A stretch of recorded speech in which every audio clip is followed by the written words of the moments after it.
E siamo qui al Palazzo della Meridiana di Genova per le giornate europee del patrimonio, per il format Ligurians Grand Tour sulle tracce dei Grimaldi. E mentre aspettiamo alcuni ospiti, intanto vi trasmettiamo dei collegamenti che abbiamo fatto a Monaco, nel Principato di Monte Carlo, e anche dall'ambasciata italiana sempre del Principato di Monaco. Prego.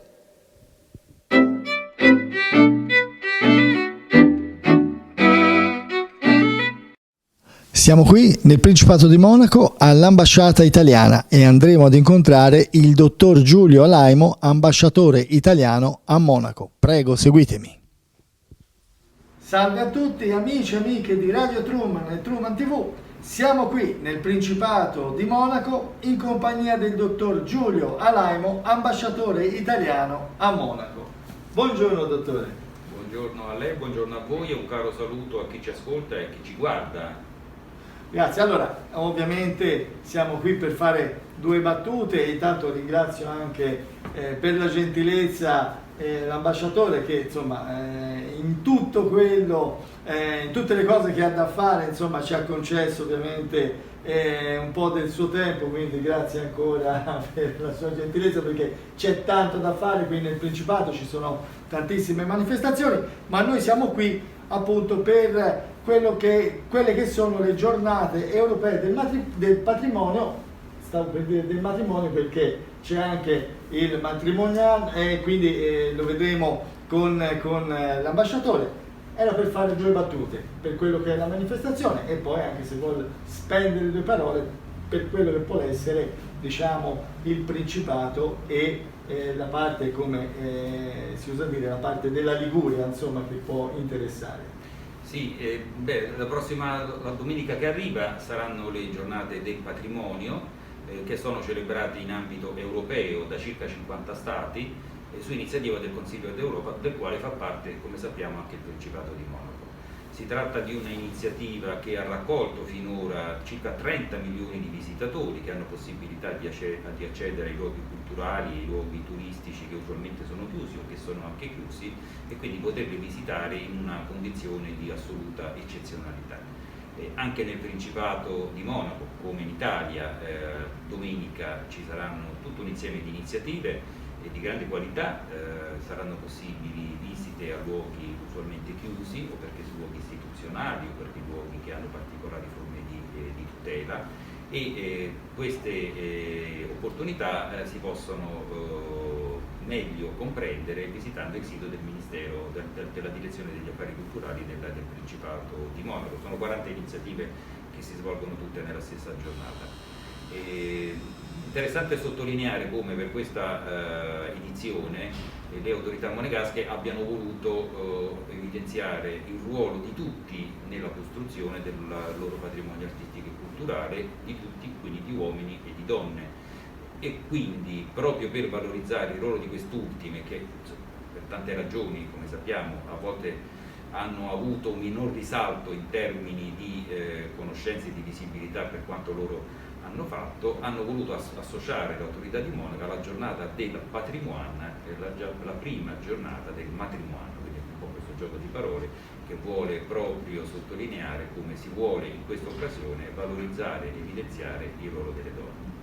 Per passare alla seconda questione che lei pone, i rapporti con la Liguria o con il nostro paese sono rapporti di grandissima amicizia, di grandissima memoria storica, abbiamo secoli di tradizioni culturali comuni che sono visibili nella stessa cultura e nella stessa produzione artistica ed architettonica. È troppo lungo in questo momento sarebbe entrare nei dettagli, ma possiamo dire che tra l'Italia e Monaco, tra il Monaco e il Ponente Ligure in particolare, che è la regione geografica più adiacente, più vicina, ci sono tali e tanti elementi che uniscono che difficilmente si riesce a parlare di due culture diverse, specie oggi che stiamo per ragionare delle giornate del patrimonio. È un patrimonio comune, quello che unisce Monaco e l'Italia, Monaco e il Ponente Ligure, che sarà anche, come dire, certificato da un prossimo gemellaggio con un comune ligure, non entriamo nel dettaglio, ma insomma avremo modo forse di ritornare su questi aspetti proprio per sottolineare come celebrare le giornate del patrimonio nel Principato di Monaco significa per molti aspetti sottolineare un patrimonio culturale che unisce i nostri due paesi.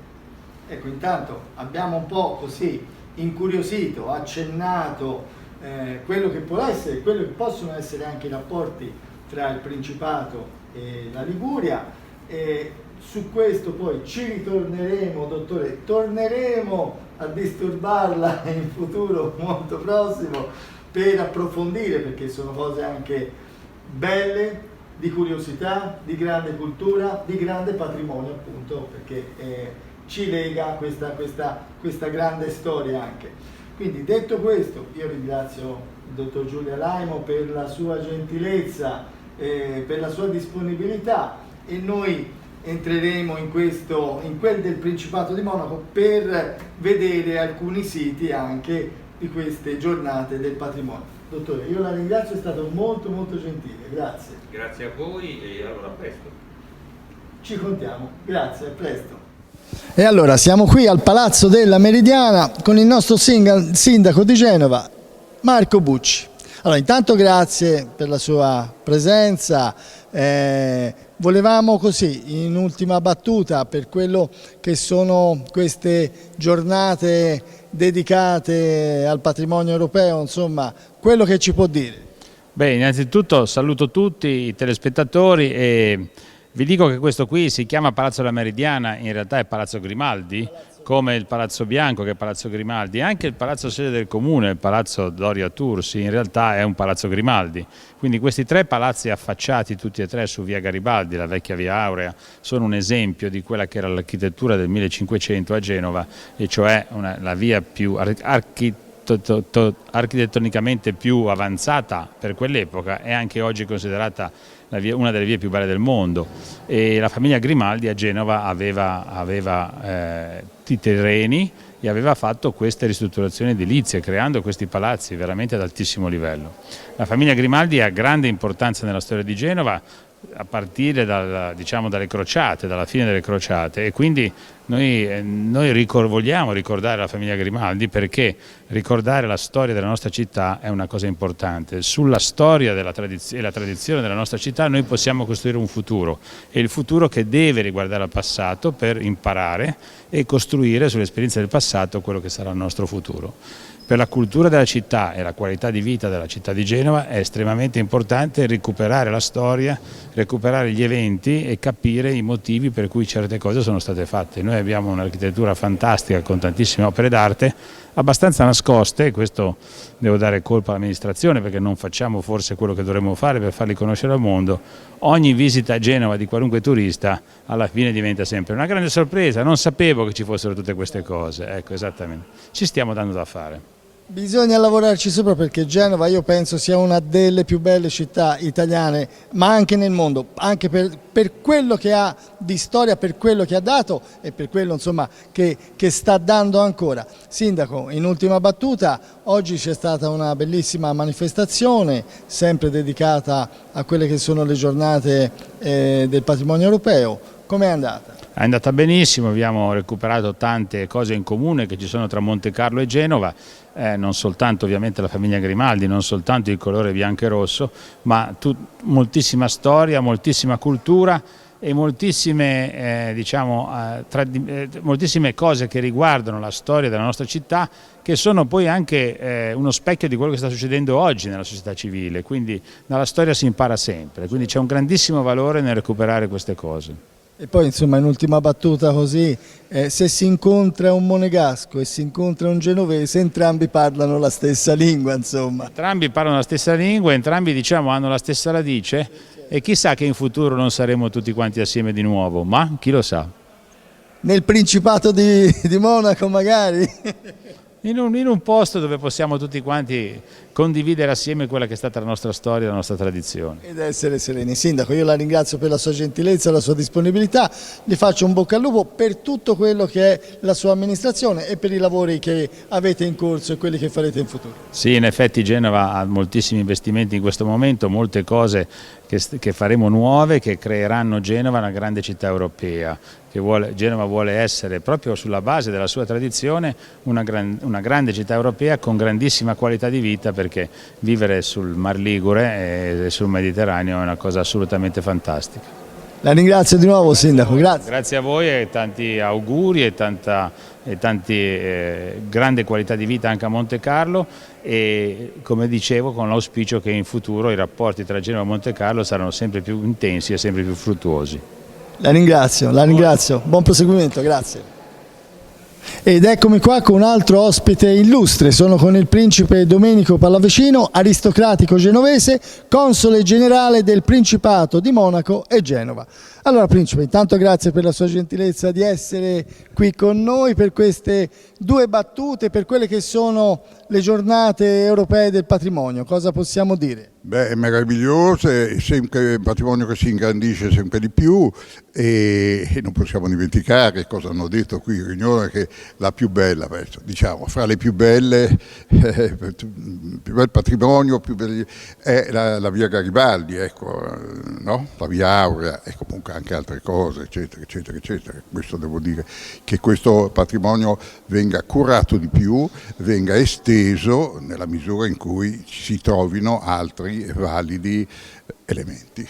Quindi insomma da lavorare c'è tanto, specialmente come parlavamo prima anche con il sindaco qui su Genova, insomma c'è da fare un bel lavoro anche sempre per il discorso del patrimonio, per valorizzare il tesoro di Genova.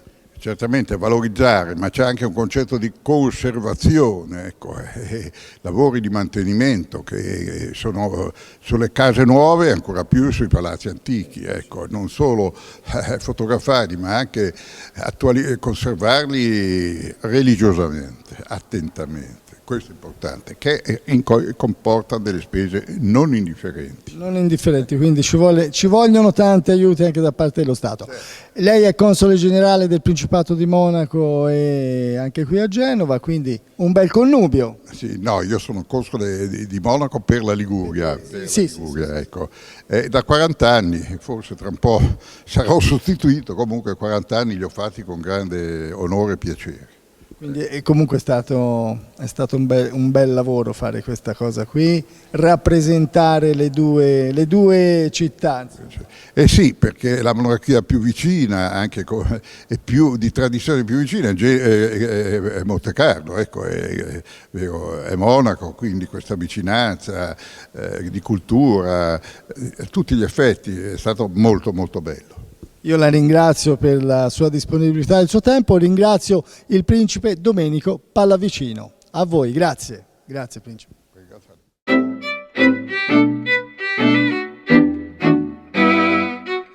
Allora sono qui in compagnia con Sua Altezza Reale Serge, principe di Jugoslavia, Casa Savoia, però in occasioni normali ci si darebbe del lei, ma insomma siamo amici, ci conosciamo, che vogliamo fare Serge? No, lei lo teniamo per quelli che lavorano. Continuiamo a darci del tu io e te, dai, facciamo una cosa un po' informale, va bene. Allora questo incontro qui nel Principato di Monaco è proprio per l'occasione di queste giornate dedicate al patrimonio e giornate europee dedicate al patrimonio. Con l'occasione ti abbiamo voluto portare questo piccolo cadeau che ovviamente è dedicato anche alla regina Elena, giustamente ricordiamola anche in due battute, la nostra regina Elena. La nostra cara regina Elena che continua a aiutare tante persone in 55 paesi nel mondo e continua dalla sua voglia, dal suo essere, da quello che rappresentava, e noi come associazione seguiamo quello che ha fatto lei, seguiamo veramente la sua volontà e siamo molto orgogliosi di fare dei programmi molto particolari in tanti paesi e ovviamente ogni volta si ricorda la regina. E ricordiamo anche, parliamo anche, spendiamo anche due parole ovviamente per quelle che sono queste giornate europee dedicate al patrimonio. Ovviamente Monte Carlo è uno scrigno di patrimonio, ma anche in Italia. La Liguria, perché qui c'è anche il connubio per certi versi con Monaco e la Liguria, specie la parte di Ponente. Però cosa puoi dire in merito a queste giornate del patrimonio? E la cosa più importante è la cultura. Dunque, la cultura è legata alla vita di ognuno, e dunque è importante che questi posti meravigliosi in Liguria, a Monaco c'è qualcosa, abbiamo qualche museo, qualche cosa, sta diciamo crescendo, e la gente sta tenendo conto di quello che è veramente la vera cultura. Non ti parlo di arte impressionista o ti parlo di vera cultura, e la giornata del patrimonio è un invito a imparare ancora di più di quello che è la più bella cultura al mondo in Italia. In Italia io aggiungerei anche per quanto mi riguarda questo paese che mi ospita, il Principato di Monaco, quindi ci sono anche tantissimi siti qui ovviamente che si possono annoverare nel discorso del patrimonio culturale, il museo scenografico, la cattedrale, la Rocca, ma ce n'è la Roserie della Principessa Grace e tanti altri. No, certo, ci sono le cose meravigliose. Come dicevi, il museo scenografico è un bijou, perché è unico al mondo, anche come architettura. È il più bello, per me è il più bel battimento, la più bella costruzione che affascia Mediterraneo è il museo scenografico di Monaco. E i programmi che fanno sono meravigliosi, perché ti fa anche sognare di andare a fare spedizioni nel mondo, per andare a cercare delle specie, per andare a vedere in che stato sono gli oceani, per combattere contro la polluzione. Sono tutte ideologie che a me piace tantissimo, e sono orgoglioso veramente di questa struttura che è veramente unica al mondo. E ovviamente la porteremo sempre avanti. Sì. E poi hanno introdotto un posto con le tartarughe, sono nuove arrivate. Ah, è quello, poi lo andremo a vedere. Sì, però a fare una conversazione con loro, perché hanno un sacco di cose a dire. E allora per quello, come sai, io di tartarughe ne ho anche molte, quindi puoi venire a conversare da me. Già, è vero. Ci conversiamo insieme la prossima volta che mi verrai a trovare. Allora, per concludere, intanto questo qui è il cadeau che ti diamo. Dentro c'è anche una poesia dedicata alla regina Elena che ha scritto l'ambasciatrice di Genova Anna Maria Campello, quindi poi dopo con calma te la godrai, te la leggerai, e poi insomma vedrai anche la sorpresa che contiene questa scatoletta. Va bene, grazie molte.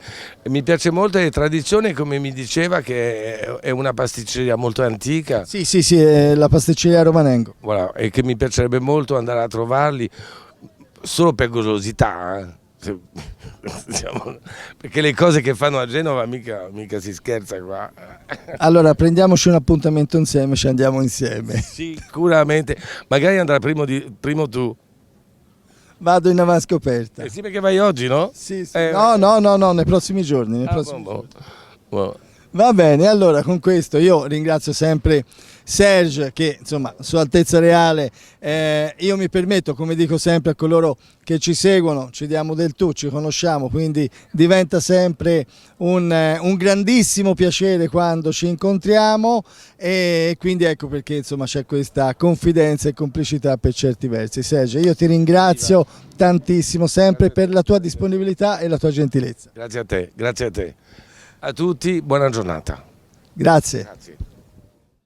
Ed eccoci qua, siamo al Museo Oceanografico di Monaco. Il Museo Oceanografico è stato ideato dal principe Alberto I, trisavolo di Sua Altezza Serenissima il principe Alberto II di Monaco. È stato costruito lungo il versante della mitica Rocca di Monaco, che vedremo anche più tardi.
E siamo ancora qui al Museo Oceanografico di Monaco e a questo punto non so se andare a fondo o riemergere, ma ci provo, vediamolo insieme.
Ed eccoci qua, sono con il marchese Enrico Ottonello Lomellini di Tabarca, ambasciatore di Genova, e io abbiamo approfittato di prenderlo un attimo al volo perché era qui un ospite illustro per queste giornate europee del patrimonio, qui appunto in questo bellissimo palazzo. Marchese, se vogliamo spendere due parole per quello che riguarda questa giornata dedicata al patrimonio europeo, e poi insomma se ci può dire anche qual è il suo ruolo importante con Genova e con la sua associazione.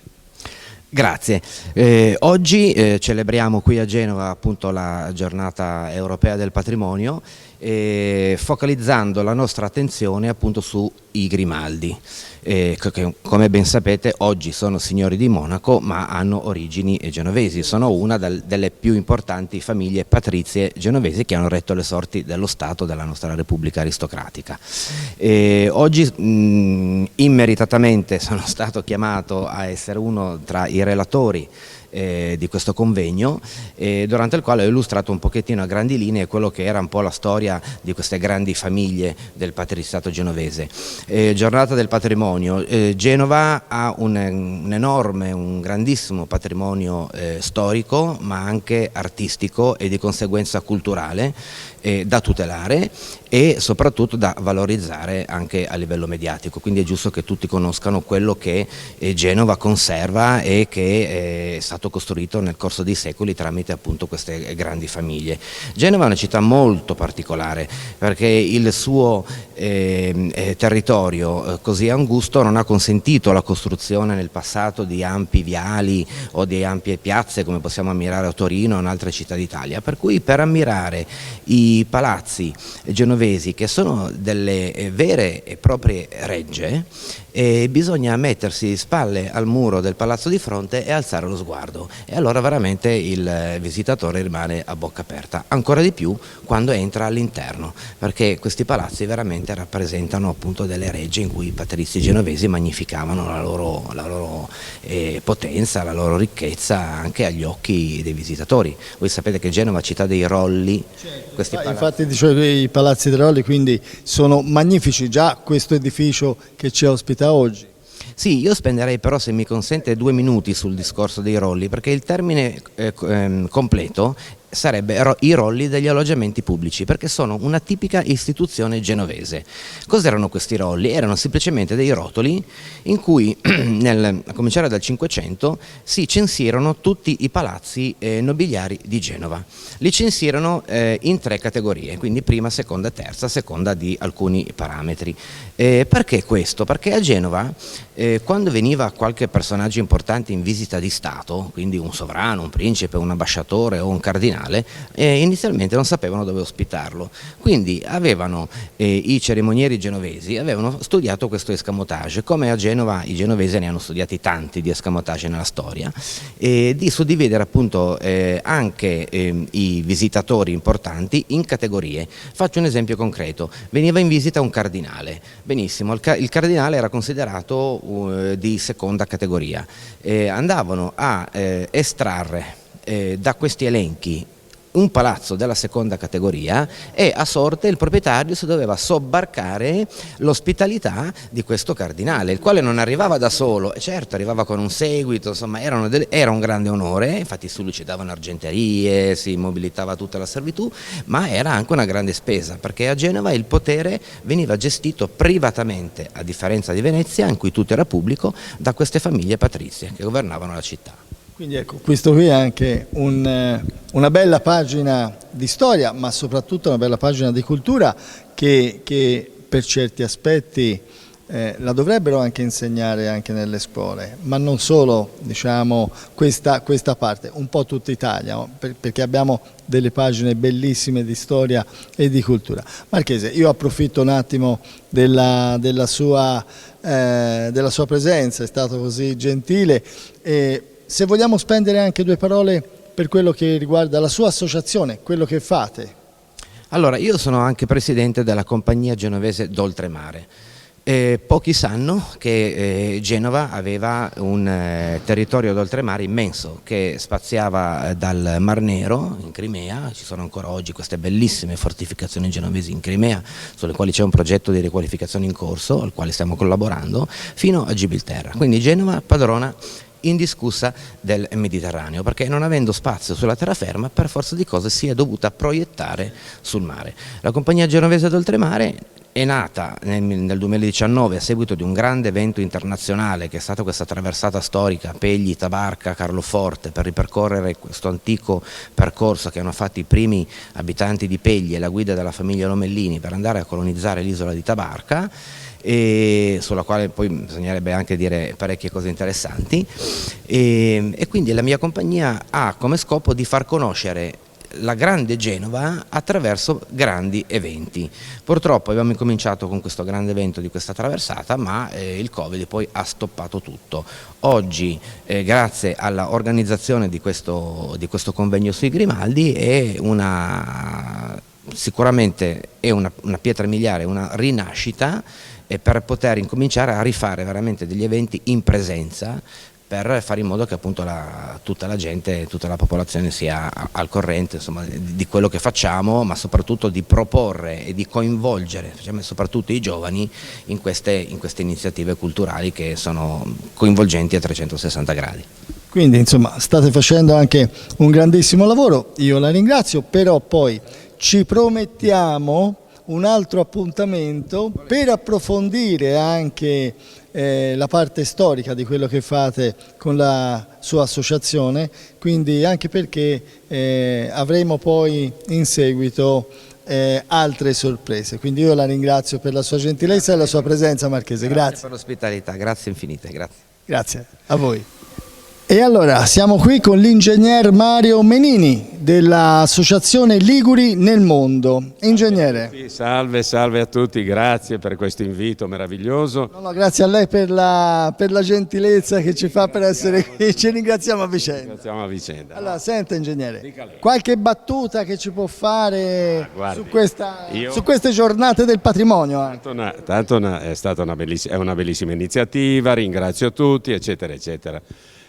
Volevo solo ricordare un piccolo aneddoto che ho visto prima quando raccontavo la storia dei Grimaldi, che poi nasce nel 1100, perché all'inizio non si chiamavano Grimaldi, ma attraverso uno dei figli di Canella che chiamò Grimaldo, disse: ma da ora in avanti la gens Grimaldi.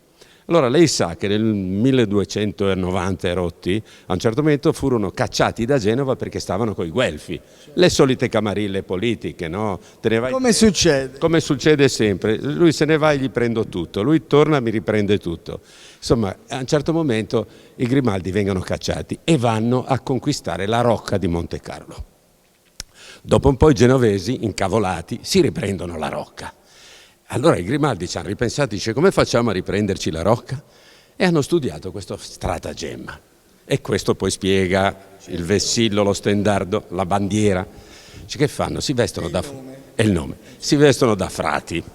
Si vestono da frati e arrivano alla porta dei padroni di allora di Monaco, che erano degli emissari genovesi.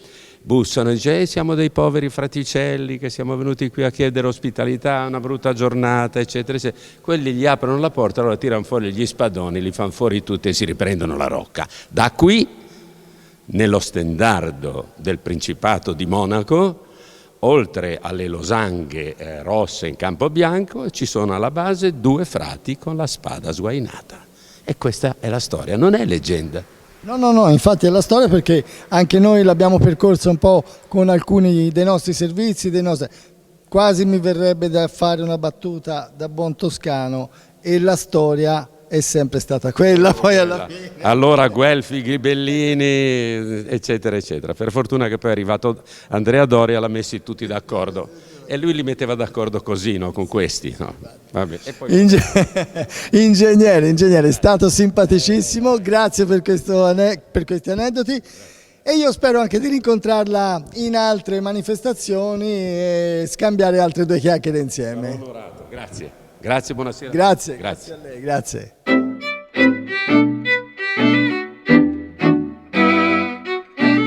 E allora siamo qui in questa bellissima cattedrale, qui alla Rocca, qui nel Principato di Monaco, una delle più belle strutture al mondo. Siamo qui con padre Daniel, che ringraziamo perché ci ha fatto fare il tour dentro questa bellissima cattedrale, che posso dire mi ha emozionato, a me personalmente ha veramente emozionato, e inviterei tantissimi non solo a visitarla ma anche per una preghiera, perché merita veramente tanto. Io intanto grazie Mon Père, padre Daniel, per questo invito che ci ha fatto. Alors, je vous remercie beaucoup pour l'invitation.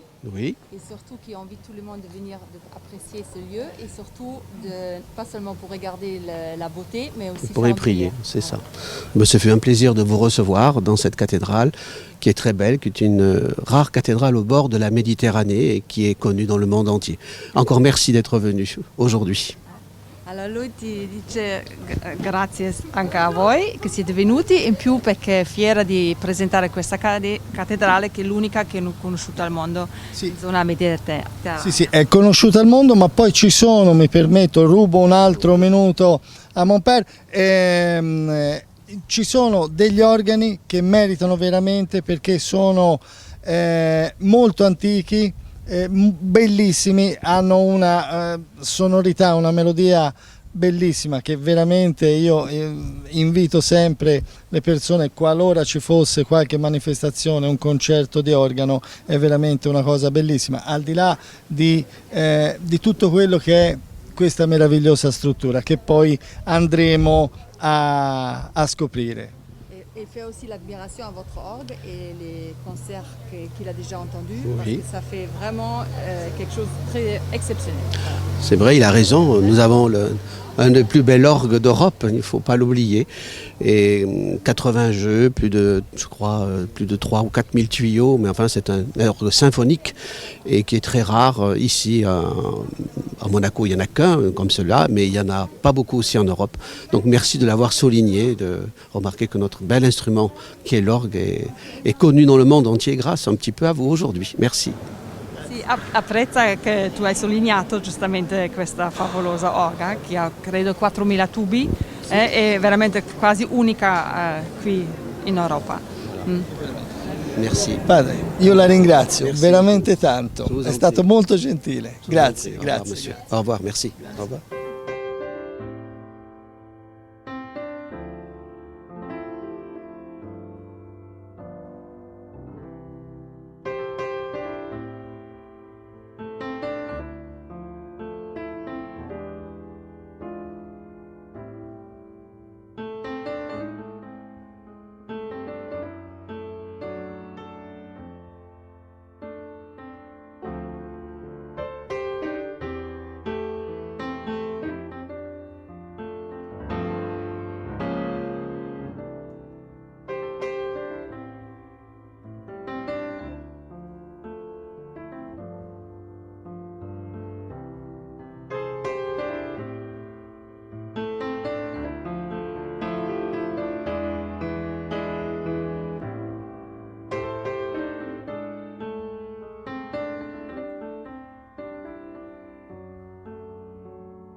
E allora sono qui con Enrico De Barbieri, ambasciatore di Genova nel mondo. E allora cosa possiamo dire per queste giornate del patrimonio europeo intanto? Perché oggi c'è stata questa bellissima manifestazione. Ma io credo che questo sia un impegno che debba essere rinnovato proprio per ripartire alla grande dopo questi lunghi lockdown che hanno paralizzato il nostro paese. Quindi questo è uno dei trampolini di lancio per come dire, guardare oltre, andare avanti ed essere fieri e orgogliosi del nostro patrimonio culturale che è uno dei maggiori se non il primo al mondo. In ultima battuta così, perché anche lei deve scappare, l'abbiamo presa al volo e quindi grazie per la sua gentilezza, non finirò mai di ringraziare tutti gli ospiti, in particolare Enrico De Barbieri cosa fa? Allora, io, oltre a essere uno degli ambasciatori di Genova del mondo, membro del board e working group leader di Medio Oriente e Africa, mi occupo di import-export nel food and beverage e partirò nei prossimi mesi con un grande progetto genovese, quindi partirà da questa meravigliosa città che insomma è uno dei fiori all'occhiello del nostro paese e da qui partirà e si diffonderà nel mondo. Quindi, come si suol dire in inglese, stay tuned and coming soon, proprio per avere, come dicevo prima, quell'ottimismo che deve essere il motore per ripartire alla grande. Perfetto. Noi gli facciamo un grandissimo in bocca al lupo per questo progetto, ma anche per gli altri. E chissà se ci incontreremo anche una delle prossime volte. Ci rincontreremo senz'altro perché questi incontri servono proprio per cementare i rapporti di conoscenza che dalla conoscenza devono diventare amicizia, quindi tutti uniti per rendere grande Genova e l'Italia nel mondo. Io la ringrazio e in bocca al lupo per tutto. Grazie. Grazie a lei. E sono qui con Adele De Leo, coordinatrice comitato interassociativo della Carta dei diritti della bambina. Buonasera. Ci racconti un po' cosa fa e cosa rappresenta questa associazione? Questa associazione nasce nel 2013 da un piccolo nucleo di associazioni femminili, nel tempo si è allargata e adesso raggruppa 25 organismi diversi fra associazioni femminili, ordini professionali, centri di ricerca, abbiamo anche un'amministrazione comunale. Il nostro compito è quello di diffondere la Carta dei diritti della bambina, perché noi ravvisiamo in questo documento un elemento strategico per il raggiungimento del diritto alla parità sostanziale, quella sancita dalla nostra Costituzione, da cui purtroppo siamo ancora molto lontani. Partiamo dalla bambina perché noi riteniamo che questa carta sia una carta a tutti gli effetti per la donna, come premessa fondamentale per il riconoscimento, l'affermazione dei diritti della donna, a cominciare dal diritto alla parità, che è poi quello da cui discendono tutti gli altri diritti fondamentali, come il diritto alla vita, il diritto alla salute, alle cure, all'istruzione. E questo documento è stato sottoscritto da diversi comuni in Italia e regioni, grazie anche a un'associazione che si chiama FIDAPA, che fa parte del nostro comitato. Il comune di Genova l'ha sottoscritto anche la regione Liguria, e noi la prossima settimana, in occasione delle celebrazioni del decennale della giornata mondiale delle bambine e delle ragazze, organizzeremo una serie di eventi, presenteremo con una conferenza stampa di tutte queste manifestazioni a Palazzo Tursi, e questa giornata sarà caratterizzata da un torneo calcistico per bimbe under 10, under 12, una mostra di arti figurative. Avremo anche la sottoscrizione di un comune di Scilla, che anche se non fa parte della regione Liguria, però dopo la sottoscrizione del comune di Portofino ci siamo rivolti, diciamo, un po' alle perle del Mediterraneo. E noi onoriamo questa giornata dalla sua istituzione, cioè dal 2011, e la nostra attività inizia con una modalità di diffusione assolutamente innovativa, cioè abbiamo distribuito questa carta nei centri di pediatria, ostetricia, centri ospedalieri, ai neogenitori di figli maschi e femmine indifferentemente, perché la cultura del rispetto di genere deve cominciare fin dalla nascita. Infatti noi questa carta la proponiamo fin dalla nascita, anche nei centri di preparazione al parto. Quindi c'è tutta una serie di iniziative collaterali proprio per avvalorare questo diritto alla parità. Abbiamo anche pubblicato recentemente un libro dal titolo Percorsi di parità, in cui le nostre associate hanno dato la loro testimonianza, quindi è un libro che spazia, diciamo, in tutti gli ambiti, da quello lavorativo a quello meramente professionale, per dare un po' un'idea di com'è la situazione oggi e di dove stiamo andando. No, io la ringrazio. Dov'è che vi possono trovare? Allora, noi non abbiamo una sede vera e propria, abbiamo una pagina Facebook che si chiama Carta dei diritti della bambina Comitato Interassociativo.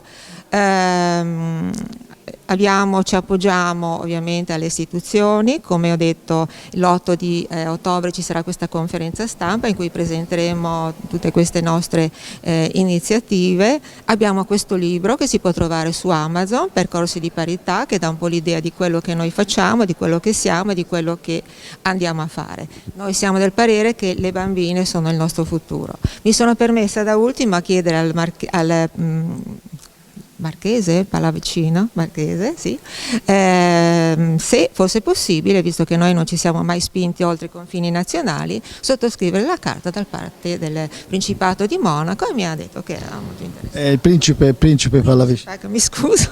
Niente di che. E allora io ringrazio la signora, quindi invitatela, cioè andate a vedere le cose sul suo sito e poi insomma vedremo, e anche i nostri telespettatori la seguiranno. Grazie. Buonasera, grazie.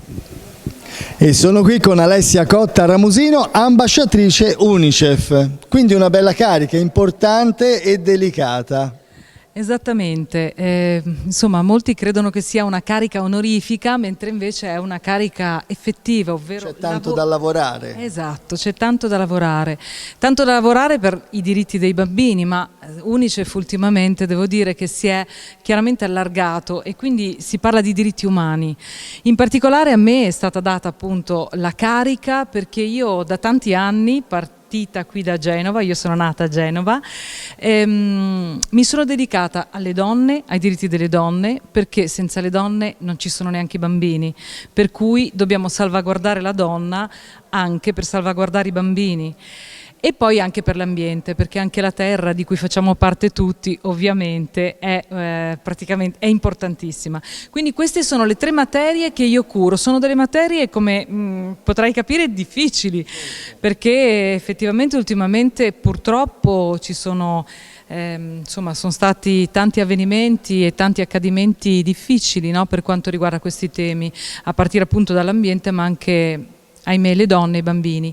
Allora dicevo, io sono nata a Genova e ho fondato queste 100 donne vestite di rosso, che è un movimento di sensibilizzazione contro naturalmente i fenomeni di violenza, ma soprattutto per diffondere la cultura del rispetto, perché quello che manca nella nostra società, e quindi dobbiamo ritornare un po' alle basi della nostra società, è proprio il rispetto per l'ambiente, il rispetto reciproco, ma il rispetto anche per se stessi, quindi il rispetto declinato praticamente veramente in tutte le situazioni, in tutti i settori della nostra vita. Quindi io vado avanti imperterrita portando avanti questo movimento di sensibilizzazione che mi sta facendo girare l'Italia e anche oltre, perché spesso sai online oramai è tutto facile e raggiungibile.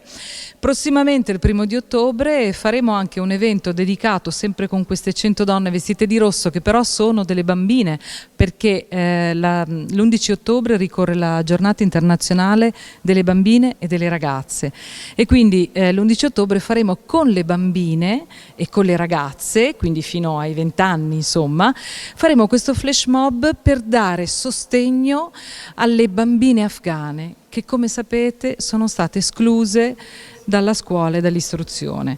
Escludere le bambine dall'istruzione chiaramente vuol dire veramente affossarle e non dare la possibilità di esprimersi. Questo non solo per i bambini vale, ma per tutti noi. Tutti noi abbiamo bisogno di esprimerci.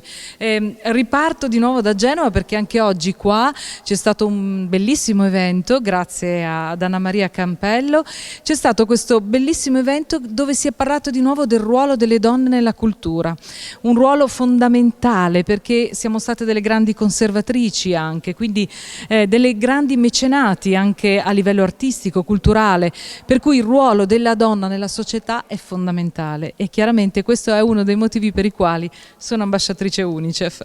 Quindi è un lavoro importante perché ovviamente c'è tanto da lavorare e hai toccato un tema molto importante, a me molto vicino, che è quello dei bambini. Poi è chiaro, come dico sempre, non riesco ancora a capire tutta questa violenza verso le donne. Vorrei capire che meccanismo si innesca, ma anche perché se non ci fosse la donna non ci sarebbe neanche l'uomo. Quindi, e poi oltretutto c'è da dire che c'è anche una componente femminile in noi maschi, diciamo. Quindi... Assolutamente, io credo, se posso dire velocemente proprio, io penso che mentre noi donne, visto che effettivamente abbiamo subito negli anni, nel tempo, no, indietro anche delle angherie, dei soprusi, allora noi abbiamo fatto tante volte dei movimenti culturali, quindi ci siamo veramente evolute, no, nel nostro ruolo, nel nostro modo di fare. Io penso che questa piccola evoluzione debba farlo l'uomo adesso, cioè che l'uomo invece è lui in realtà la vittima degli stereotipi, ancora di più delle donne, quindi non riesce ad accettare questo scavallamento della donna, perché lui stesso non si è evoluto. Quindi a mio modo di vedere bisogna lavorare in realtà sugli uomini. Perché poi qual è il detto? Qual è il detto? Dietro un uomo c'è sempre una grande donna. Altrimenti, viceversa, perché altrimenti anche l'uomo sarebbe... Esatto, sì, piatto, sì, assolutamente. E si fa in due, si fa in due la vita. Un po' come yin e yang, se vogliamo fare un esempio orientale. Esattamente. La compensazione. La compensazione. Su tutto. Sì. Esatto, e la collaborazione e condivisione. La collaborazione e condivisione. Grazie. Io ti faccio tantissimi in bocca al lupo per tutto quello che fai e un occhio di riguardo veramente ai bambini. Senza escludere le donne, quello è chiaro, però un occhio di riguardo ai bambini perché sono sempre la parte, l'anello forse più debole della catena. Indubbiamente, quindi bisogna stare vicino a loro e infatti appunto sono contenta di far parte di Unicef perché mi dà la possibilità di essere la mamma di tutti i bambini. Perfetto, e con questo non c'è altro da aggiungere. Ti ringrazio Alessia Cotta e quindi io spero di rincontrarci anche per alcuni altri progetti da portare avanti insieme. Volentieri, grazie. Grazie. E sono qui con la signora Laura Casanova Rixi, presidente del CIF comunale. Buonasera. Qual è il suo ruolo, cosa fa e cosa può dire, spendere anche 2 parole per quelle che sono le giornate del patrimonio europeo? Insomma, le giornate del patrimonio europeo posso dire molte cose, anche perché io sono molto interessata a tutto ciò che è arte, quindi il patrimonio artistico italiano è la cosa migliore che abbiamo in fondo in Italia e io in questo momento con la mia associazione sta restaurando la prima fontana che è nata a Genova, che era in un fondo di un magazzino, il sindaco molto gentilmente l'ha messa in una piazzetta antica nella vecchia Genova, tutta mal ridotta e io con la mia associazione abbiamo avuto un finanziamento abbastanza importante per cui riesco a riportare alla luce la bellezza di questa fontana e naturalmente anche la piazzetta che è una piazzetta nella vecchia Genova e quindi per me ecco. Quindi è un bell'impegno questo. Un impegno grosso, ma ne sono molto orgogliosa se riuscirò mai a farlo perché ci sono tante di quelle burocrazie che è una cosa, ci ho messo 4 anni per arrivare al dunque, ma credo che al 1° di ottobre inizierò i lavori. Al di là di questa cosa importante, altri progetti che avete? Certo, perché il CIF è un'associazione ed è nata nel 1944 con sede a Roma ed è stata la prima associazione di volontariato femminile in Italia. Siamo presenti in tutte le regioni italiane, abbiamo una presidente regionale, una provinciale e una comunale.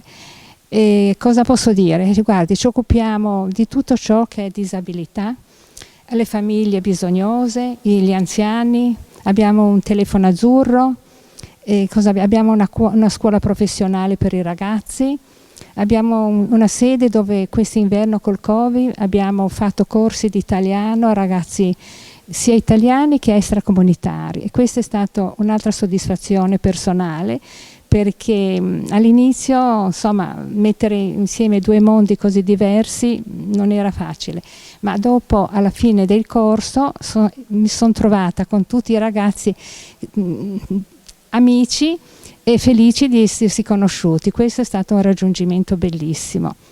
E poi facciamo tantissimo, facciamo convegni, facciamo un'infinità di cose. Coloro che vi vogliono trovare, avete un sito, avete una sede? Sì, noi abbiamo una sede in via 25 aprile che è una bellissima sede fra l'altro e abbiamo un sito che però a memoria sa che non me lo ricordo. Comunque il CIF comunale e mi piacerebbe molto avere un rapporto con questa signora di Montecarlo, di questa associazione, perché credo che potremmo collaborare o forse creare un qualcosa insieme. E allora vediamo di creare un connubio tra le 2 realtà. Io intanto la ringrazio lei per la sua gentilezza e quindi anche lei un in bocca al lupo per i suoi progetti. Grazie mille, arrivederci. Grazie, buona serata.